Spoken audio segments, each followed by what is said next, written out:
안녕하세요. 안세무사입니다. 요즘 아주 부가세 확정 신고 때문에 정신이 없는데 그래도 이렇게 부담부 증여 관련된 세법 해석이 하나 나와서 소개해 드리려고 영상을 만들고 있습니다. 그래서 이번 영상에서는 부담부 증여가 무엇인지 한번 살펴보고 부담부 증여를 했을 때 어떤 세금이 발생하는지 한번 살펴보겠습니다.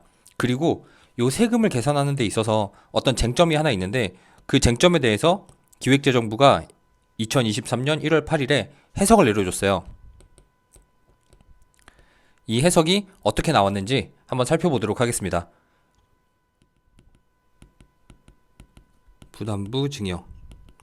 저한테 종종 상담하시는 분들이 부담보 증여라고 저한테 얘기를 해주시는데 부담보 증여 아니고요. 부담부 증여입니다.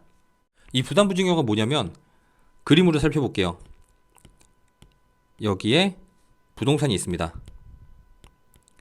부동산이 있는데 이거를 증여를 할 거예요. 부담부 증여는 기본적으로 증여 계약입니다.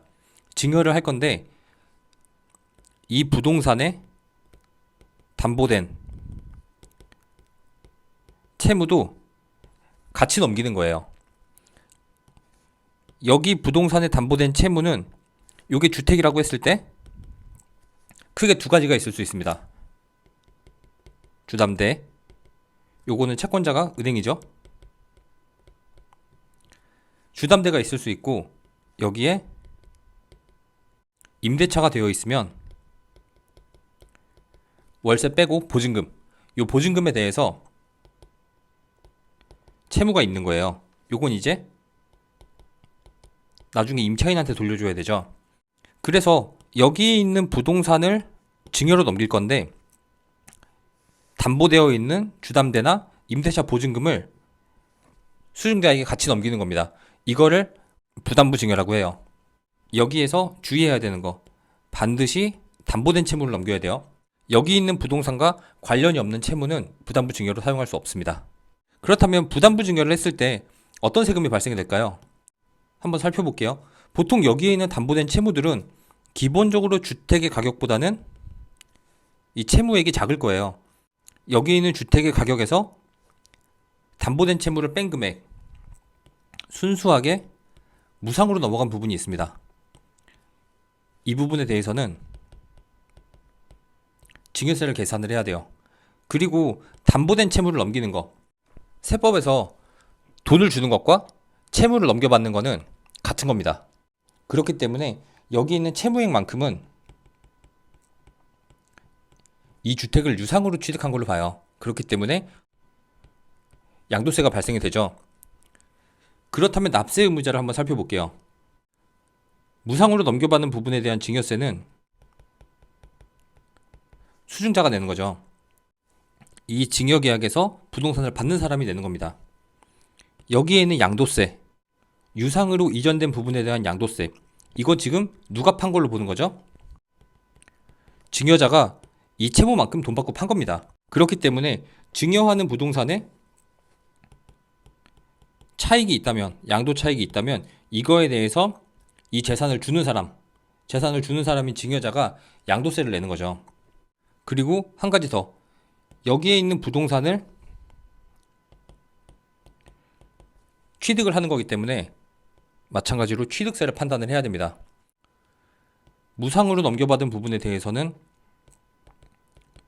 3.5% 무상취득 취득세를 내고요. 유상으로 넘겨받은 부분에 대해서는 유상취득 취득세를 내는데 주택 같은 경우에는 1에서 3%가 적용될 수도 있고요. 만약에 내가 다른 주택을 여러 채 갖고 있다 그러면은 중과세율이 적용이 될 수도 있습니다. 마찬가지로 무상취득 취득세도 일정한 경우에 중과세 적용되죠. 그렇다면 여기에 있는 취득세의 납세 의무자는 누구냐? 뭐 증여세는 수증자가 내고 양도세는 증여자가 낸다 이런 거 아니죠. 취득세는 취득자가 내는 거예요. 누가 취득하죠? 수증자가 무상으로 넘겨받은 부분이든 유상으로 넘겨받은 부분이든 계산해서 취득세를 내게 됩니다. 여기까지가 부담부 증여, 부동산을 부담부 증여로 넘겼을 때 발생할 수 있는 세금들 전부 다 살펴봤습니다. 그렇다면 이번에 기획재정부에서 세법 해석을 내려준 게 있는데 세법 해석을 내려준 부분을 한번 살펴볼게요. 세법 해석은 여기에 있는 양도세, 양도 차익을 계산할 때 취득가액, 이 주택의 취득가액을 어떤 걸로 봐서 양도 차익을 계산을 해야 되는지에 대한 해석입니다. 살펴보겠습니다.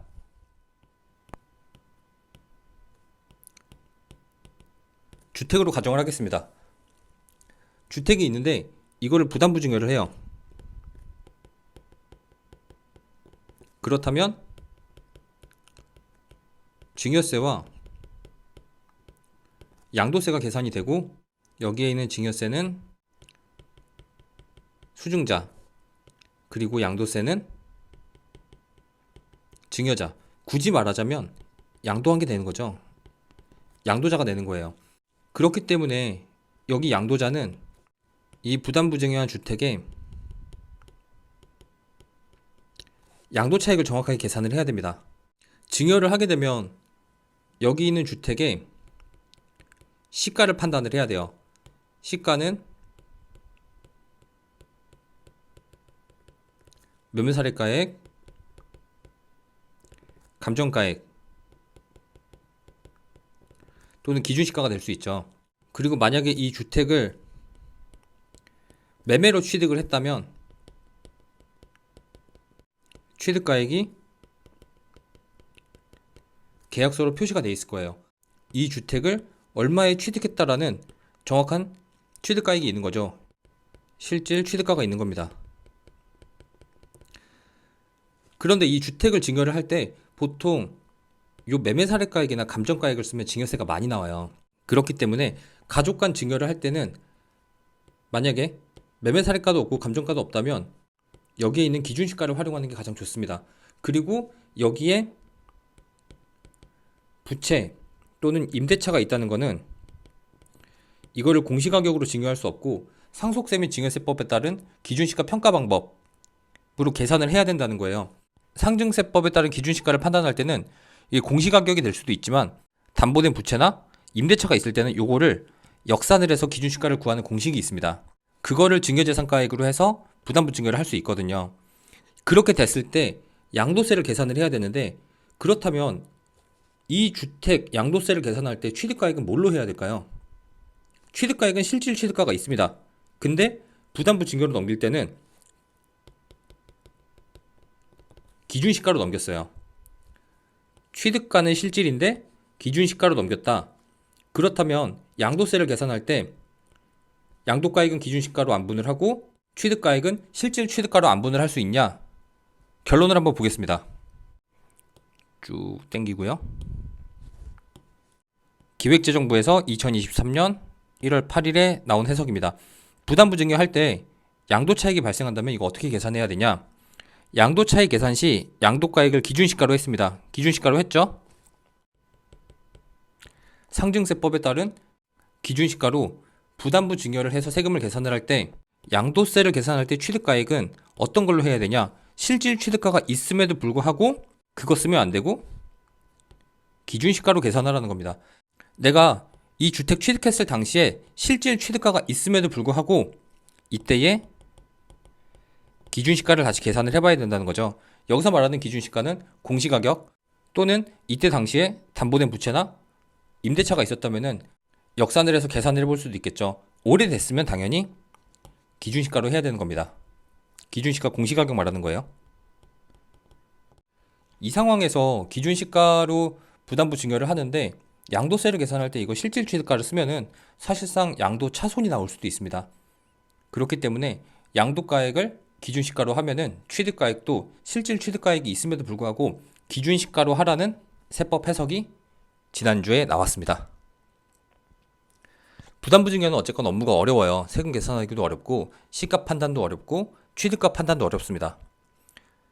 지금 자산 시장이 점점 낮아지면서 바닥이 어딘지 모르고 지금 내려가고 있는데 이런 때가 사실 자녀한테 증여하기 되게 좋은 시기예요.